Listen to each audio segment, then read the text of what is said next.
આજરોજ અમદાવાદ શહેરની અંદર સાબરમતી નદી કિનારા ઉપર એક બાજનું પક્ષી જે દેખાઈ રહ્યું છે એ આજે સવારે સાઈબાગ ભેખટધારી ગોગા મહારાજના મહંત હું ઈશ્વરભાઈ દેસાઈ બોલું છું. મેં આ ફોન ઉપર ગાંધીજીના ગુજરાતના સ્થાપનાના દિવસે જીવદયા પ્રેમી એવા દિલીપભાઈ શાહને મેં ફોન કરતા એમણે મને તાત્કાલિક જ નવજીવનનો નંબર આપ્યો હતો ગુજરાત વન વિભાગનો, અને એમના દ્વારા આ રેસ્ક્યુ કરવા આવ્યા છે. જે મારી સાથે આવ્યા છે તેમનું નામ છે પ્રથમભાઈ.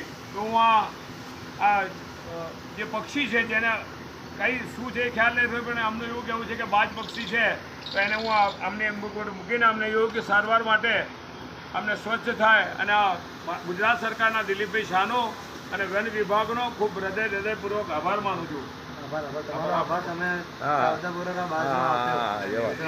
આવું કાર્ય આપણે પણ હું પોતે ખૂબ